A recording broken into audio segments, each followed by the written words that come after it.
Hi, boys and girls. For our interactive read aloud today, I'm going to read you a story called Alfie. Alfie is the title of the book, and the author of the book is Thyra Heater. Alfie is a picture book. A picture book is a story that is not factual. It's a story that has characters that think and or talk. Alfie. Alfie, the turtle that disappeared, by Thyra Heater. On my 6th birthday, I got Alfie. The lady at the store said he looked about 6 too. We were 6 together. At home, on my carpet, he stood very still. I introduced him to everyone. I taught him my wiggle dance and made him presents, but he didn't seem to notice. I showed him my costumes and wrote him songs. Mostly, he stayed inside his shell.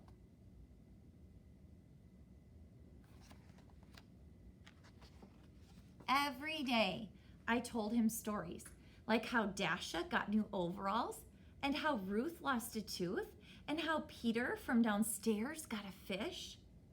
I even told him my best joke about the walrus wearing pants, but he didn't seem to get it. After a while, I kind of forgot about Alfie. He didn't do much, well, until the morning of my 7th birthday, when he disappeared.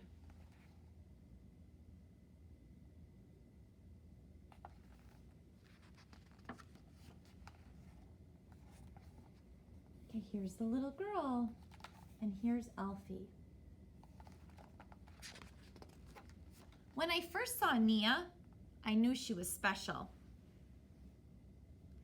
She told me that I was 6, and she was 6 too. I had never been 6 before, but I was happy we were 6 together.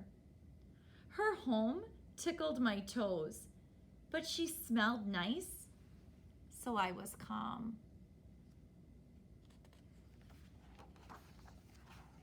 She had tons of friends. Nia taught me to dance. I practiced wiggling inside my shell. She gave me presents.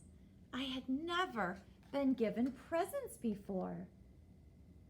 Boys and girls, notice how the point of view of the story has changed from Nia, the little girl, to Alfie, the turtle. Now we're hearing Alfie's point of view. She made me laugh and laugh and laugh. How could I make her as happy as she made me? I had to think.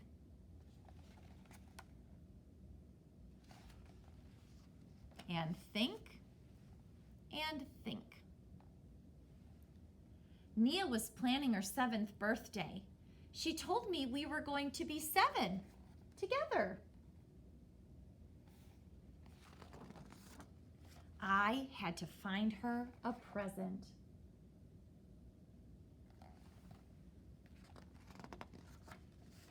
There were some good options behind the couch, but they were too dusty.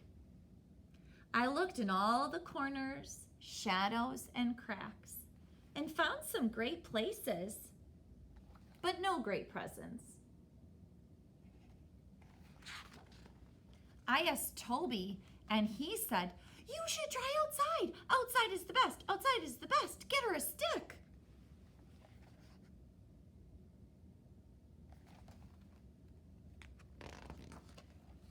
I'd never been outside before.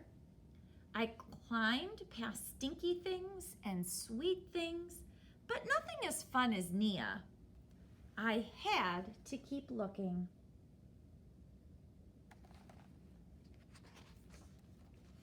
I had to take a risk.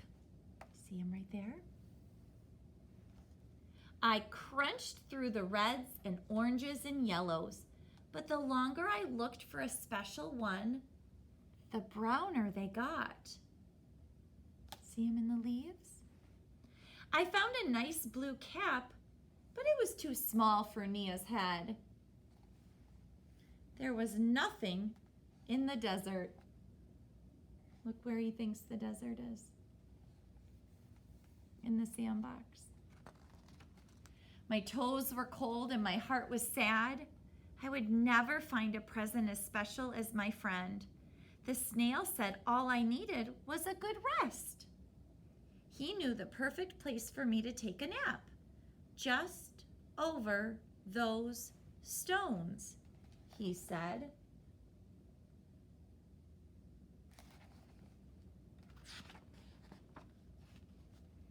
So I napped. And napped. And napped.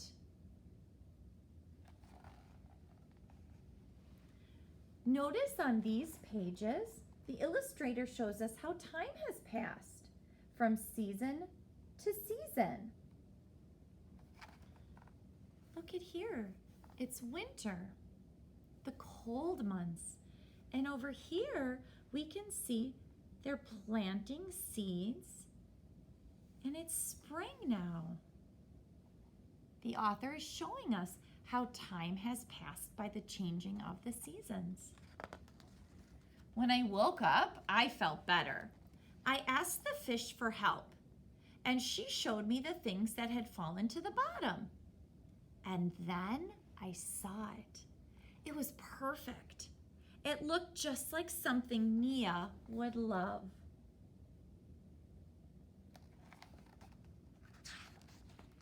I had to rush to the party. When I finally got over the rocks, the snail said, "That was fast." I was right on time. There she was.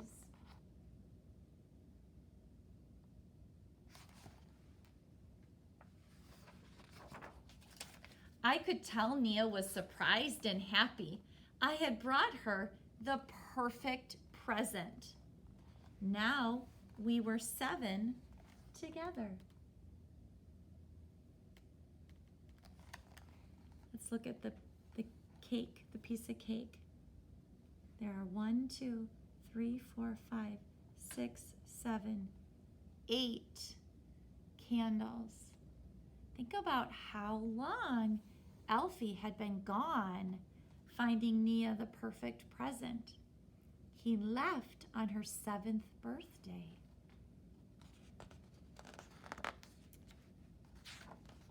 All right. I want to read you the author's note. Sometimes the author will leave us a note in the back of the book. On my 6th birthday, I got Alfie in real life. I loved everything about him at first. I made him food, he didn't eat. And mazes, he didn't run. And well, I eventually lost interest. I lost interest for about 20 years. But then one evening, as an adult, I decided to follow Alfie around the house. I watched as he stuck his head in slippers and scratched his back on the radiator, and I became fascinated again. The lucky thing about turtles is their lifespan is long enough for you to fall back in love with them. I watched my little niece, Nini, become obsessed with Alfie. And the year after that, I met my friend Nia, whose turtle, Max, is constantly escaping, and the story started to fall into place. This book is dedicated to Nini and Nia, to my wonderful agent, Stephen Barr, who believed in this book from the beginning, and to my mom for taking such good care of Alfie all these years, even when I wasn't paying attention.